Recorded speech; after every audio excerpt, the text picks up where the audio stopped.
नमस्कार साथियों, मैं बबलू धाकड़ स्वागत करता हूं आप सभी का धरणीधर एग्रो क्लासेज के ऑनलाइन प्लेटफॉर्म पर। साथियों, आज हम चर्चा करने वाले हैं वानिकी के अंदर या फॉरेस्ट्री के अंदर हम आज बहुत ही इम्पोर्टेंट टॉपिक के ऊपर चर्चा करने वाले हैं। उस टॉपिक का नाम है फॉरेस्ट रिपोर्ट ऑफ इंडिया। आज हम वन रिपोर्ट के बारे में चर्चा करने वाले हैं। इसके बारे में हम इसका इतिहास देखेंगे सबसे पहले कि इसका इतिहास क्या है, कब इसको जारी किया जाता है और किसके द्वारा जारी किया जाता है, वर्तमान स्थिति क्या है, वर्तमान में कौन सी फॉरेस्ट रिपोर्ट चल रही है और भारत में सबसे अधिक वन क्षेत्र कहाँ पर है, राजस्थान की भी हम बात करेंगे। तो आज हम फॉरेस्ट रिपोर्ट के बारे में हम विस्तार से चर्चा करने वाले हैं। तो ये फॉरेस्ट्री के अंदर एक अति महत्वपूर्ण चैप्टर होगा, हमारे यहाँ टॉपिक होगा, जो इससे कॉम्पिटिटिव एग्जाम के अंदर एक या दो प्रश्न तो पूछे जाते हैं। इसलिए आप हो सके तो इस पर एक प्रॉपर अलग से नोट्स साथ साथ में बनाते चलना और पूरे शिद्दत के साथ में इसको समझते हुए चलना, ठीक है ना। तो आज हम देखने वाले हैं फॉरेस्ट रिपोर्ट, ठीक है ना। किसके बारे में देखने वाले हैं?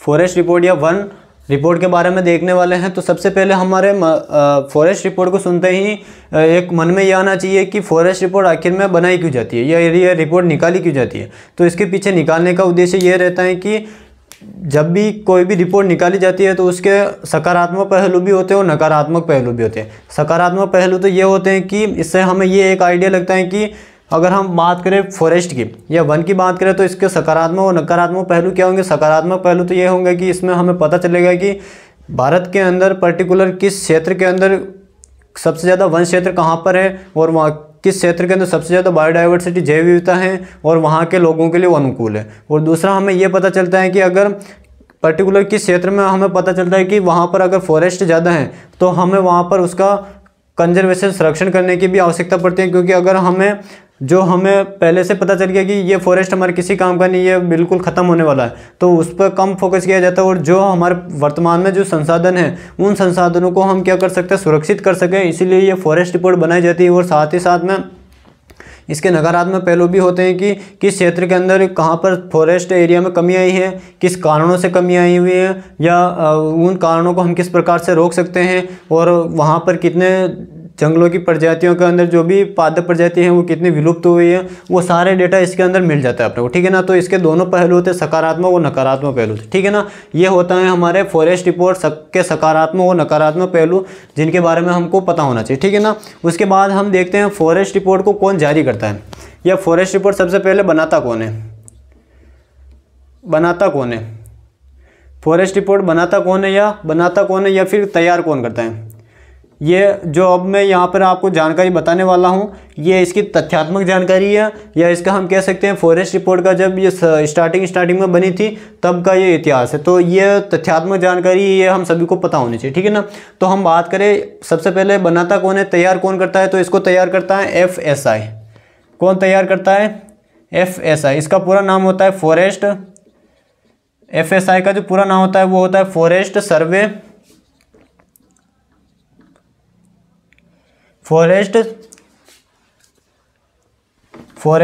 Of India. Forest survey of India, इसका जो पूरा नाम होता है वो होता है फॉरेस्ट सर्वे ऑफ इंडिया, ठीक है ना। क्या नाम होता है इसका? पूरा नाम होता है फॉरेस्ट सर्वे ऑफ इंडिया, इसका पूरा नाम होता है। और नेक्स्ट बात करते हैं अब हम FSI के बारे में। इसके कुछ 5-6 पॉइंट है वो हमको पता होना चाहिए, ठीक है ना। तो हम बात करने वाले हैं किसके बारे में? अब FSI के बारे में हम चर्चा करने वाले, ठीक है ना। तो इसको मैं यहाँ पर सीक्वेंस से हम देखते चलते हैं FSI के बारे में। FSI, एक मिनट थोड़ा, ठीक है ना। FSI की हम बात करें तो सबसे पहला FSI की स्थापना कब होती है। इसकी स्थापना की बात करें FSI की, ये जो मैं पॉइंट बता रहा हूँ ये काफ़ी इंपॉर्टेंट है एग्जाम की दृष्टि से।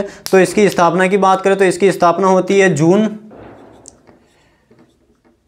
1981 के अंदर इसकी स्थापना होती है। इसकी स्थापना कब होती है? तो इसकी स्थापना होती है जून 1981 में इसकी स्थापना होती है। यानी कि हम कह सकते हैं 1 जून 1981 में इसकी स्थापना होती है। और इसके नेक्स्ट बात करें इसका मुख्यालय कहाँ पर बना हुआ है। FSI का मुख्यालय, इसके मुख्यालय की बात करें, इसका हेडक्वार्टर कहाँ पर है? इसका हेडक्वार्टर है कहाँ पर? देहरादून में। कहाँ पर स्थित है? इसका हेडक्वार्टर स्थित है देहरादून में इसका हेडक्वार्टर स्थित है। और देहरादून कहाँ पर स्थित है? यूके के अंदर स्थित है, यानी कि उत्तराखंड के अंदर इसका मुख्यालय स्थित है और इसकी स्थापना होती है 1 जून 1981 को इसकी स्थापना होती है। नेक्स्ट बात करें जो FSI हैं, इसके क्षेत्रीय कार्यालय भी कितने हैं, तो इसके क्षेत्रीय कार्यालय हम बात करें FSI की, FSI के जो क्षेत्रीय कार्यालय हैं वो कितने क्षेत्रीय कार्यालय हैं, तो 4 क्षेत्रीय कार्यालय हैं। कितने क्षेत्रीय कार्यालय, 4 क्षेत्रीय कार्यालय। कौन कौन से क्षेत्रीय कार्यालय कहाँ कहाँ पर स्थित है भारत के अंदर, तो इसके अंदर हो जाएगा शिमला, पहला क्षेत्रीय कार्यालय हो जाएगा शिमला। दूसरा हो जाएगा इसके अंदर नागपुर, शिमला नागपुर, पहला हो जाएगा शिमला, दूसरा नागपुर, तीसरा हो जाएगा बेंगलोर, पहला तो हो जाएगा शिमला, सेकंड कहाँ पर होगा नागपुर, थर्ड की बात करें थर्ड बेंगलोर, और उसके बाद में नंबर 4 की बात करें तो 4 होगा यहाँ कहाँ पर होगा, 4 होगा कलकत्ता, 4 हो जाएगा हमारे कलकत्ता, ऊपर लिख देता हूँ कलकत्ता, ठीक है ना। कलकत्ता या कोलकाता एक ही शब्द है, तो इसके 4 क्षेत्रीय कार्यालय कहाँ कहाँ, शिमला, नागपुर, बेंगलोर और कलकत्ता, ठीक है ना। ये चारों नाम याद रखना। हो सकता है एग्जाम के अंदर आपसे पूछा जाए कि निम्न में से FSI का क्षेत्रीय कार्यालय स्थित नहीं है, तो 3 ऑप्शन में दे दे और एक ऑप्शन में कहीं दूसरी जगह का दिल्ली नाम दे दे, मुंबई नाम दे दे, तो ये हो जाएंगे हमारे यहाँ। इसके क्षेत्रीय कार्यालय कितने होते हैं, 4 क्षेत्रीय कार्यालय होते हैं। उसके बाद में नेक्स्ट बात करते हैं FSI का कार्य क्या है। FSI का कार्य, FSI का कार्य की बात करें तो FSI का जो मेन काम होता है वो क्या कार्य होता है, तो FSI का जो प्रमुख काम होता है वो होता है यहाँ पर हम कह सकते हैं फॉरेस्ट इंडिया। इसका जो पूरा काम होता है वो होता है इंडिया फॉरेस्ट स्टेट रिपोर्ट तैयार करना,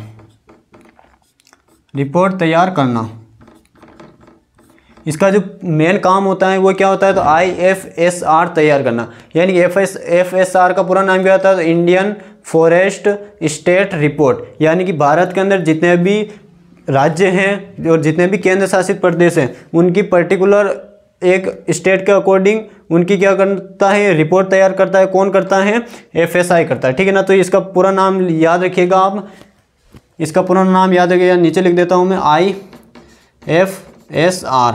इसका पूरा नाम होता है इंडियन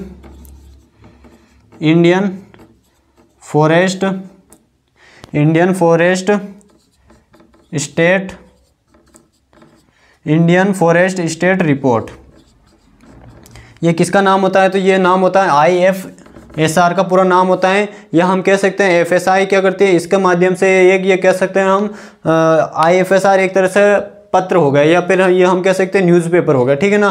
तो इस न्यूज़पेपर के अंदर ये सारी डिटेल इसके अंदर मेंशन होती है, पूरे भारत के अंदर कितने राज्य हैं उनके अंदर क्या वनों की स्थिति है और केंद्र शासित प्रदेशों के अंदर क्या वनों की स्थिति है, ठीक है ना। उसके बाद नेक्स्ट बात करें, पहला तो हो जाएगा इसका कार्य क्या, IFSR यानी कि फॉरेस्ट रिपोर्ट को तैयार करना। अब बात करते हैं पहली बार FSI के द्वारा पहली बार फॉरेस्ट रिपोर्ट तैयार कब की गई थी, तो फर्स्ट फॉरेस्ट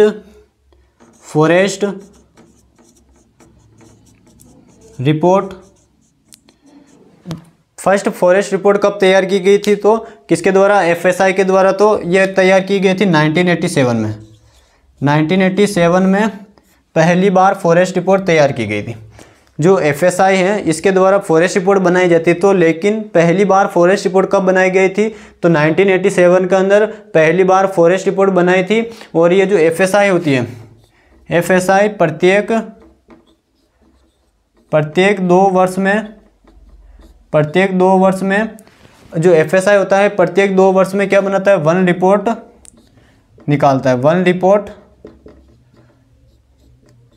निकालता है, ठीक है ना। तो जो FSI होता है ये FSI क्या करता है, तो प्रत्येक 2 वर्ष के अंदर फॉरेस्ट रिपोर्ट तैयार करता है और इसको बनाने वाला अलग होता है और निकालने वाला अलग होता है, वो भी हम देखेंगे। तो ये जो चार्ट है ये चार्ट काफ़ी इंपॉर्टेंट है, इसके बारे में आपको जो मैंने 7-8 इंपॉर्टेंट बातें बताई वो आपको पता होनी चाहिए। पहले हम बात करें फॉरेस्ट रिपोर्ट बनाता है तैयार कौन करता है, तो FSI forest survey of India तैयार करता है, ठीक है ना। और ये कितने वर्षों में करता है, तो प्रत्येक 2 वर्ष में रिपोर्ट निकाली जाती है। इसकी स्थापना कब होती है, तो 1 जून 1981 को स्थापना होती है। मुख्यालय कहाँ पर है, तो देहरादून उत्तराखंड के अंदर स्थित है। क्षेत्रीय कार्यालय कितने 4 है, शिमला, नागपुर, बेंगलुरु और कलकत्ता के अंदर स्थित है। FSI का क्या कार्य है, तो इंडियन फॉरेस्ट स्टेट रिपोर्ट तैयार करता है और इसका पूरा नाम ये होता है। और पहली बार कब तैयार की गई थी, तो 1987 के अंदर पहली बार फॉरेस्ट रिपोर्ट तैयार की गई थी। ये पर जानकारी हमको पता होनी चाहिए। उसके बाद में हम कुछ इसके संबंधित और कुछ जो बातें हैं वो हम देखते हैं FSI से संबंधित। इसका फटाफट से स्क्रीनशॉट लीजिए, ये जानकारी काफ़ी इंपॉर्टेंट है, ठीक है ना। उसके बाद हम चर्चा करते हैं, ये हमारी फॉरेस्ट रिपोर्ट तैयार हो गई। फॉरेस्ट रिपोर्ट पहली बार कब तैयार हुई थी, तो 1987 में हुई थी। अब हम बात करते हैं वर्तमान में फॉरेस्ट रिपोर्ट की, ठीक है ना। ये तो हमने अभी तक जो देखा वो हमने FSI का इतिहास देखा था। हमने फॉरेस्ट रिपोर्ट के अंदर क्या देखा, FSI के बारे में जो चीज़ें देखी वो इसका इतिहास था, ठीक है ना। अब बात करते हैं वर्तमान फॉरेस्ट रिपोर्ट की। किसकी बात करते हैं, वर्तमान फॉरेस्ट रिपोर्ट, ठीक है ना। तो हम बात कर रहे हैं 1987 की पहली की पता चल गई। अब हम देख रहे हैं वर्तमान में फॉरेस्ट रिपोर्ट जो आई है वो कौन से क्रम की आई है। तो वर्तमान में जो फॉरेस्ट रिपोर्ट आई है वो आई है 17वें क्रम की। जो वर्तमान में जो फॉरेस्ट रिपोर्ट आई है वो कौन से क्रम की आई है, 17वें क्रम की आई है, ठीक है ना। कौन से क्रम की है, 17वें क्रम की आई है। उसके बाद नेक्स्ट यहाँ पर हम बात करें 17वें क्रम की आई हैं। और ये कब आती हैं 17वें क्रम की, जो वर्तमान वाली जो फॉरेस्ट रिपोर्ट है ये कब आती हैं, तो ये आती हैं 13 जनवरी 2022, ठीक है ना। तो पहला तो प्रश्न ये बनता है कि कौन से क्रम की है, 17वें क्रम की, और कब आती हैं, कब इसको घोषित किया जाता है, तो 13 जनवरी 2022 को इसको घोषित किया जाता है। किसके द्वारा घोषित किया जाता है वो जस्ट हम पढ़ने वाले हैं। तो 13 जनवरी 2022 को इसको घोषित किया जाता है। लेकिन ये रिपोर्ट बनकर कब तैयार हो गई थी, ये हमें भी इसके बारे में भी पता होना चाहिए।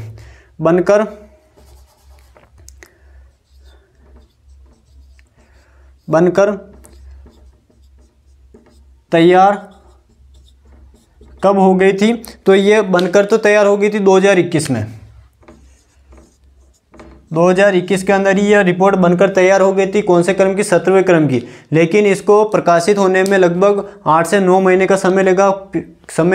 कारण क्यों लगा, क्योंकि जब किसी रिपोर्ट को तैयार किया जाता है तो एक बार रिपोर्ट के आंकड़े सबसे पहले आंकड़े लिए जाते हैं और आंकड़ों लेने के बाद में उनमें तुलना की जाती है। यानी कि 17वें क्रम की है तो 17वें से पहले जो 16वें क्रम की जो रिपोर्ट आई थी उन दोनों में तुलनात्मक अध्ययन किया जाता है सबसे पहले, और उन दोनों में छटनी की जाती है कि किस क्षेत्र में, किस एरिया के अंदर कितने फॉरेस्ट में वृद्धि हुई, कितने कमी हुई है, किस प्रकार के वनों में कमी हुई है। फॉरेस्ट जो हमने क्राइटेरिया देखा था, यानी कि उसका वर्गीकरण देखा था, जिसमें रिजर्व फॉरेस्ट अलग था, कंजर्वेटिव फॉरेस्ट अलग था, हमारे विलेज फॉरेस्ट अलग था, और हम कह सकते हैं कि एक ट्री लैंड जो था वो अलग था। तो इन सभी फॉरेस्ट का जो हमने वर्गीकरण देखा था उसमें सभी में देखा जाता है कि किस प्रकार का जो वर्गीकरण का आधार, उसमें किस प्रकार के क्षेत्र में वृद्धि हुई है, किस में कमी हुई है। तो वो सारा मेंशन करने में जो ये FSI है उसको लगभग 8 से 9 महीने लगते हैं तैयार करने में। उसके बाद में इसको जो जारी किया गया था वो कब किया गया था, 13 जनवरी 2022 को इसको जारी किया जाता है, ठीक है ना। उसके बाद नेक्स्ट बात करते हैं हम, ये बनकर तैयार हो जाती है कब, 2021 में तैयार हो जाती है। लेकिन अब हम बात करते हैं इसको जारी कौन करता है, जारी करता, यानी कि रिपोर्ट बनकर तैयार हो गई। अब रिपोर्ट बनकर तैयार हो गई फॉरेस्ट की, तो अब इसको प्रकाशित कौन करता है, तो इसको प्रकाशित करने का जो काम है वो कौन करता है, तो हमारा जो पर्यावरण एवं जलवायु परिवर्तन जो मंत्रालय है उसके द्वारा इसको जारी किया जाता है। तो कौन जारी करता है, तो वन एवं पर्यावरण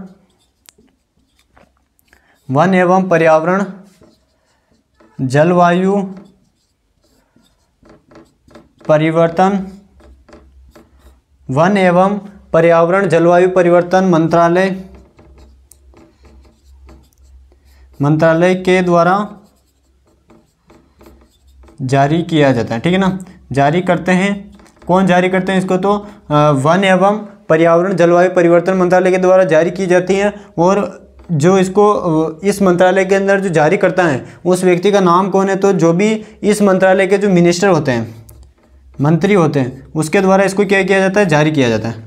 जो हमारी फॉरेस्ट रिपोर्ट है, फॉरेस्ट रिपोर्ट को बनाता कौन है? तो बनाता है एफएसआई बनाता है, और बनाकर ये किसको सौंप देता है? जो भी ये हमारा मंत्रालय है, वन एवं पर्यावरण मंत्रालय को सौंप देता है, और उस मंत्रालय के अंदर जो मंत्री होता है उस मंत्री के द्वारा इसको जारी किया जाता है। तो हम बात करें वर्तमान में जो रिपोर्ट जारी की गई वो इस मंत्रालय के द्वारा जारी की गई है। तो इस मंत्रालय के मंत्री कौन है? मिनिस्टर कौन है केंद्र के अंदर? तो वर्तमान में जो हमारे वन एवं पर्यावरण जलवायु परिवर्तन मंत्रालय के जो मिनिस्टर है या इस मंत्रालय के जो मिनिस्टर है उनका नाम है क्या?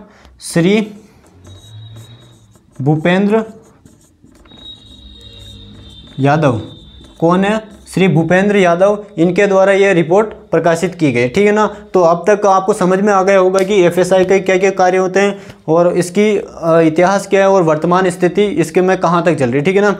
ये जो भी मैंने इन्फॉर्मेशन बताई तथ्यात्मक जानकारी जिसको बारे में आपको पता होना चाहिए। यह एक तो मिनिस्टर का नाम याद रखना, श्री भूपेंद्र यादव के द्वारा इस रिपोर्ट को जारी किया गया है। वर्तमान में 2021 में बनकर तैयार हुई। कब किया गया? तो 13 जनवरी 2022 को किया गया जारी। और कौन से क्रम की है? तो 17वें क्रम की है इसकी तथ्यात्मक जानकारी, ठीक है ना। और एक और इसके अंदर हमको ये पता होना चाहिए कि जो ये रिपोर्ट बनाई गई है, ये जो सभी रिपोर्ट के लिए जो भी आंकड़े का संलग्न या एकत्रित किया गया है, इन आंकड़ों को एकत्रित करने के लिए किस तकनीक पर ये आधारित है? जो इनमें आंकड़े लिए गए थे या जो भी डेटा मेंशन किए गए थे इनके अंदर, तो वो किस टेक्नोलॉजी के पर आधारित हैं? तो ये एक उपग्रह पर आधारित है। उपग्रह के द्वारा इसके आंकड़े लिए गए, उपग्रह के द्वारा। और उस उपग्रह का जो नाम है, उस उपग्रह का नाम अगर आप याद रखना चाहते हो तो उस उपग्रह का नाम है रिसोर्स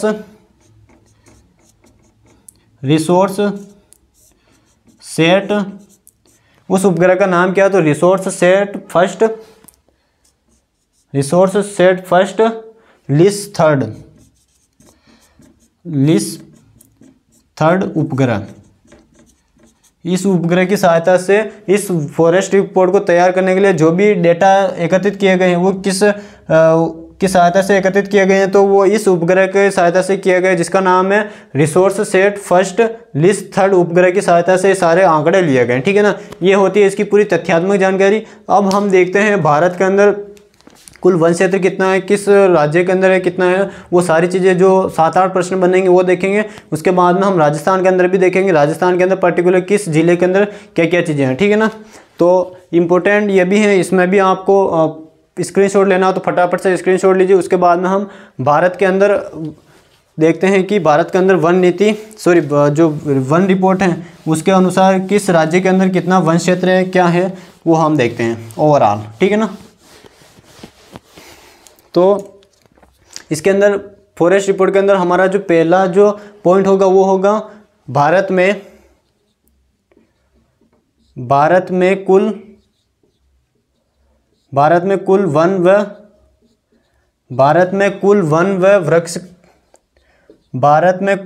व वृक्ष से आच्छादित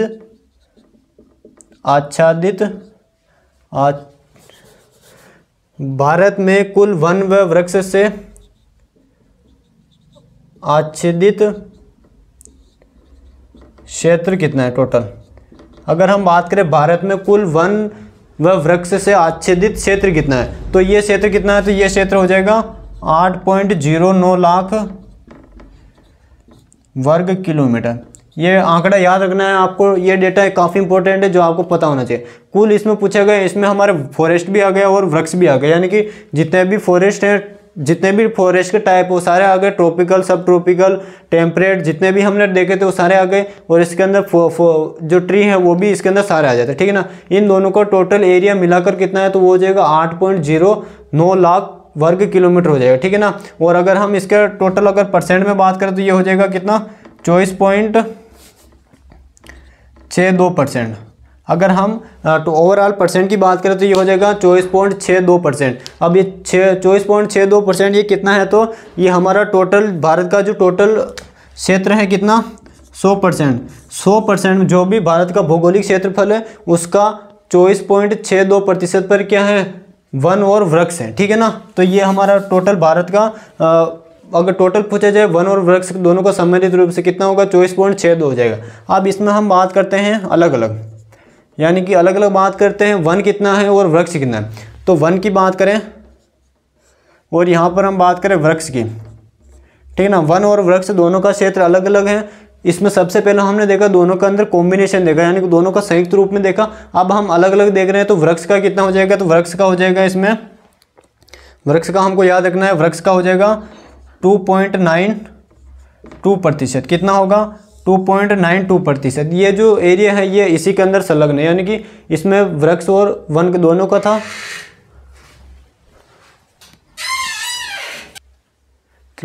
अब हम इसमें देख रहे हैं, सबसे पहले हमने देखा वन और वृक्ष दोनों का टोटल कितना परसेंट था, तो टोटल था इंडिया के अंदर 24.62%। अब इसमें से हमने क्या किया, वृक्ष को अलग लिया और वन को अलग लिया। तो वृक्ष का कितना हो जाएगा टोटल, टोटल जियोग्राफी का 100 में से कितना परसेंट है, 2.92% टोटल है, ठीक है ना। तो ये भी इंपॉर्टेंट हमें डाटा याद रखना। अब हम बात करें वृक्ष की, सॉरी वन की बात करें, तो 2.92 से हम क्या करेंगे, घटा लेंगे। 24 में से अगर ये घटाएंगे तो ये आएगा लगभग हमारे 21.5% के आसपास आएगा, ठीक है ना। 21 पॉइंट कितना आएगा, 5% के ये आसपास ये क्षेत्र आएगा।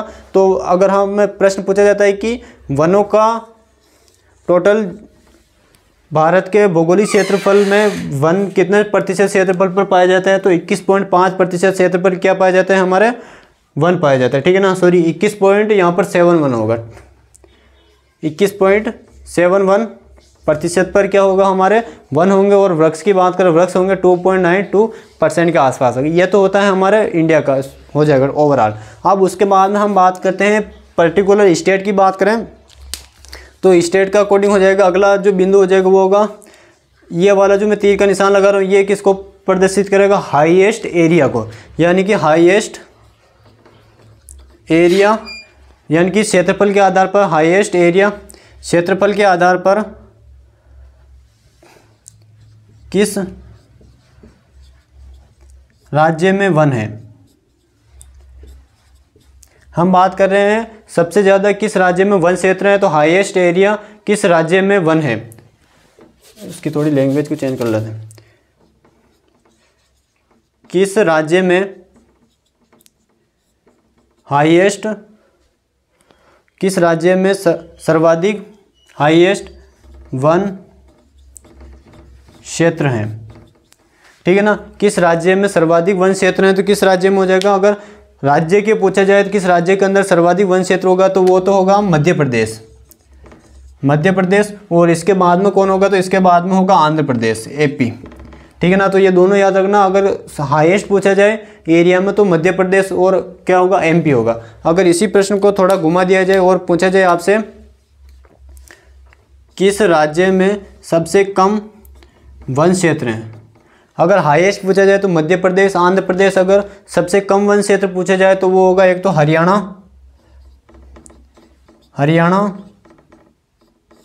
एक तो क्या होगा हरियाणा। और नंबर सेकंड की बात करें, नंबर सेकंड होगा हमारे पंजाब। नंबर फर्स्ट होगा हरियाणा, नंबर सेकंड पे होगा पंजाब। और नंबर थर्ड की बात करें, नंबर थर्ड होगा इसके अंदर गोवा। यहाँ पर आंध्र प्रदेश नहीं होगा, सॉरी अरुणाचल प्रदेश होगा। क्या होगा, अरुणाचल प्रदेश, ठीक है ना, क्योंकि दोनों एक ही नाम से स्टार्ट होते हैं। आंध्र प्रदेश को भी हम एपी कहते हैं और अरुणाचल प्रदेश को एपी कहते हैं। तो यहाँ पर मध्य प्रदेश और अरुणाचल प्रदेश में क्या होगा, सबसे अधिक वन क्षेत्र हैं। और सबसे कम वन क्षेत्र कहाँ पर है, तो हरियाणा, पंजाब और गोवा के अंदर स्थित है। उसके बाद नेक्स्ट बात करें हम यहाँ पर प्रतिशत के आधार पर, किस